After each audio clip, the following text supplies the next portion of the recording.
This is Lisa from Mobile Tech Review, and this is the Samsung Focus Flash. This is AT&T's most affordable second-generation Windows phone running the Mango 7.5 operating system, but it's a pretty nice phone for $49 or less with contract. We're going to take a look at it now. This is the Samsung Focus Flash. It's available now on AT&T, and it's $49 with contract, or maybe even less. Right now they're running a 99-cent special for the holidays. And you're not giving up a whole lot of stuff by not getting one of the $199 higher-end phones like the Samsung Focus S or the HTC Titan. Clearly, one of the things you are getting instead is a smaller display. It's 3.7 inches, which means it's more pocketable. You don't get that wow effect of, wow, what a mondo giant display it has, like, say, the HTC Titan. But for those of you who really don't want an immense phone, that's not such a bad thing. The resolution is the same. It's always 800 by 40 pixels on Windows Phone because that's the Microsoft standard. And this is a Super AMOLED instead of a Super AMOLED Plus display used on the Samsung Focus S. Now, Super AMOLED uses a pentile arrangement where you have fewer subpixels, but honestly, on a display that's this small, 3.7 inches, it's not like you're going to see jaggy fonts or anything like that. And we don't see a lot of color fringing or excessive blue bias. There's some blue bias to the display, but it's not bad. In fact, it's a very colorful, nice display. It's a lot like last year's Samsung Focus, which is a pretty popular phone on AT&T for Windows Phone. But with a lot faster CPU, now we get a front-facing camera, some nice upgrades from the original Focus. It weighs 4.1 ounces, it's pretty light, but believe it or not, that's a little bit heavier than the Samsung Focus S, which is a bigger phone.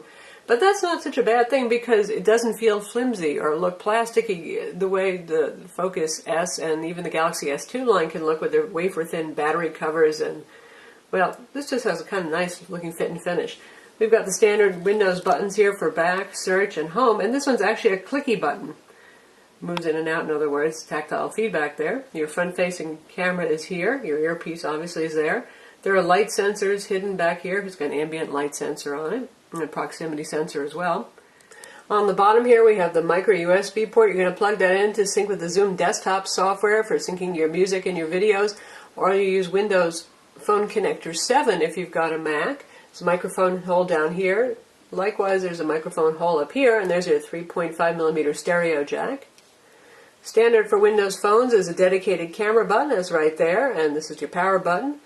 Now this is gloss plastic. You can see it's picking up some fingerprints already, but it's not too bad. And on this side we have the volume control. And the back has kind of a brushed metal finish. It is plastic, but all in all, it's a nice looking phone. There's your 5-megapixel camera with LED flash. Now the Focus S gives you an 8-megapixel camera, so you get a better camera, but this one's actually pretty good. There's your speaker hole there. And to take this back off, it looks like this might be just the removable section here. It's actually not. The whole thing comes off right here. There's a little hole that you can grab it by and you yank the back off. It's pretty sturdy as plastic backs go. And there's your 1500 milliamp battery, which is plenty of power for a phone this size. And there's your SIM card slot. No micro SD card slots. Pretty rare to find those on Windows Phone. The original Focus used it, and that caused so much confusion with folks because of the way the file system is handled in Windows Phone 7 and 7.5 that manufacturers have moved away from offering that. And speaking of that non-expandable storage, one of the things you give up by getting a more affordable phone is that this only has 8 gigs of storage with 6.67 gigs available. So if you're the kind of person who really wants to carry around a whole lot of tunes or videos, keep that in mind. There's not all that much storage available on this phone. In terms of speed, it's really good, though. You've got the same 1.4 gigahertz Qualcomm Snapdragon 2nd Gen CPU that's found in the higher-end Focus S, and that's only a little bit slower than the 1.5 gigahertz Qualcomm that's used in the HTC Titan. So in terms of performance, this guy is good. Very fast UI. Of course, Windows phones always have fast and responsive UIs, but when we do things like play 3D games and all that kind of thing, definitely not hurting for any speed here. In terms of the UI, this runs Windows Phone 7.5 Mango, and you've got your standard live tile interface here.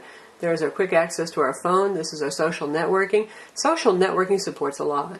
Now you can see that we don't really have anything set up yet, and what your options are, you've got Windows Live account, your Outlook account, Google, your AT&T address book as well, since it's an AT&T phone, Facebook, Twitter, LinkedIn. So, good set of stuff. And if you actually add an account, you'll start to see all the updates coming in, the Twitter updates or the Facebook updates or what have you, so that's pretty neat. Of course, Hotmail is supported. And by the way, if you don't care about Hotmail and don't use it, you can get rid of any tile on here that you want. It doesn't uninstall the application, though you can also uninstall anything that the carrier has added. The built-in apps you cannot remove, but you can get rid of the tiles. For example, say you're not going to use UVerse. Just press and hold and tap that. Done. Gone. Got shortcuts to Xbox Live Gaming, IE, standard stuff here for all Windows phones, picture viewer, and we've got Samsung's Daily Briefing here, which is their version of a friendly little portal. Both HEC and Samsung have their versions of the same thing. And you've got weather here, top news stories provided by Yahoo, stocks, and you can just hit the little edit button there and add the stocks of your choice to that.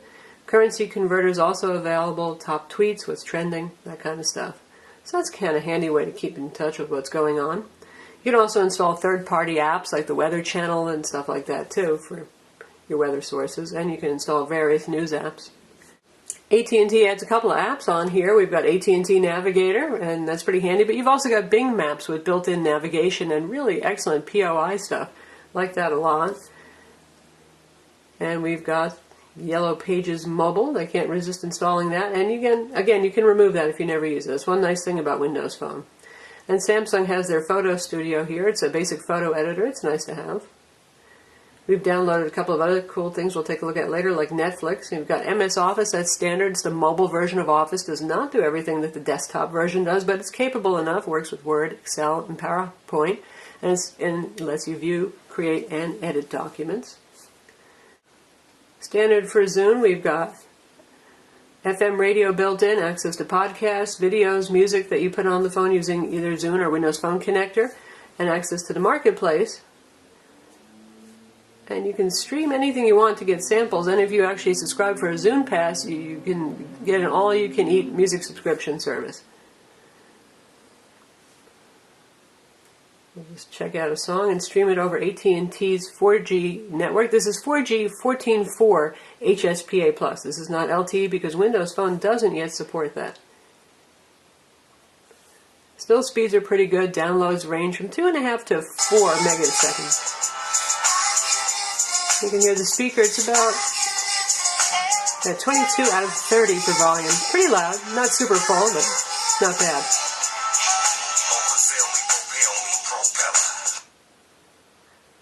And there's a pretty good selection of music available on Zune. And you can also sideload your own stuff. Anything you've got in your iTunes library or Windows Media Library, you can put on here as well. We've got Xbox Live Gaming. Some pretty cool games here. And you can see we've got some titles downloaded. Any game that's available here, you can actually download a playable demo first to make sure that you like it, which is pretty cool. And games run from 99 cents typically to $4.99. So to test out gaming, we'll try Sonic 4.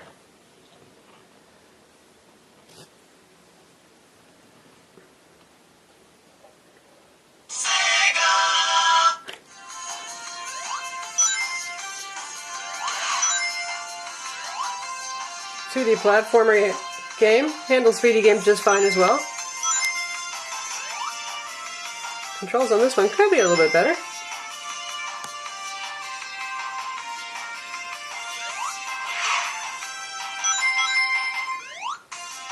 And you can see here that you get live tile notifications, by the way. I've got one message waiting. It's threaded messaging. I've got a Hotmail email message, and I've missed one call here. In terms of email, this does more than just Hotmail. It does Exchange, IMAP, POP3, Gmail, and you can sync to Gmail for contacts and calendar and stuff like that too, which is pretty handy.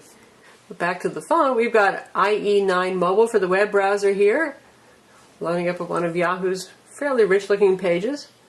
Works just fine. There is no Adobe Flash here. As a consolation, Adobe has said they're stopping mobile development. And you've got pinch zooming, not too much to zoom here because this is optimized for this page view, and we'll visit our own site to see how it does.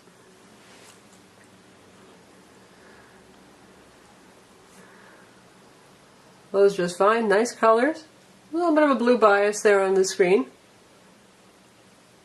But overall, the speeds are quite good. And font rendering is nice. And you've got double tap to bring it in, so you have the text optimized into the view, which is convenient as well. And now we're looking at the YouTube site. This is the YouTube mobile site since there's no Flash. We'll check out the Dark Knight trailer.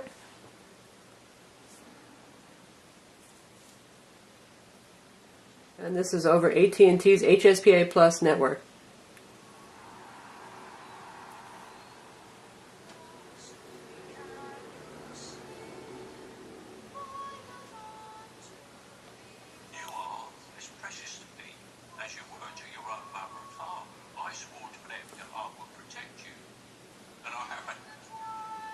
The quality's pretty good. The performance is just fine on it. And now we're checking out Netflix, which is a free download for those of you who have Netflix accounts. So we're going to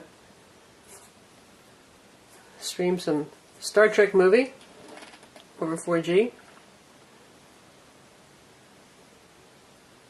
Nice colorful screen for movie watching.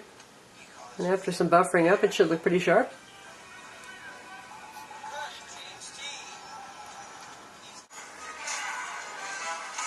So here's Netflix streaming. It's looking pretty good.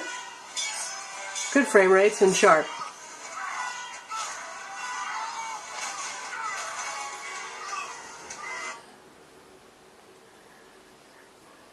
Now, in case you don't want to stream over 4G, you're worried about your bandwidth allowance for the month, don't worry, there's Wi-Fi 802.11bgn on this. It also has Bluetooth 2.1 plus EDR, and the usual GPS that works with Bing Maps, AT&T Navigator, and whatever else you download.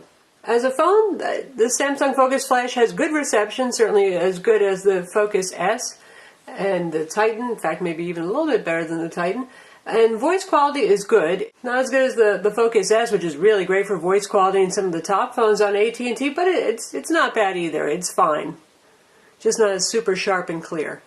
So that's the Samsung Focus Flash Windows Phone 7.5 Mango 2nd Gen. If you're looking for a smartphone that's affordable and you want to try something new, maybe you find Android too complex, you've been there, done that with iOS, or iPhone 4S is too expensive, definitely worth a look. A really nice, easy to use, fun and compelling operating system, very fast device, and again, that reasonable price. I'm Lisa from Mobile Tech Review. Don't forget to subscribe to our YouTube channel.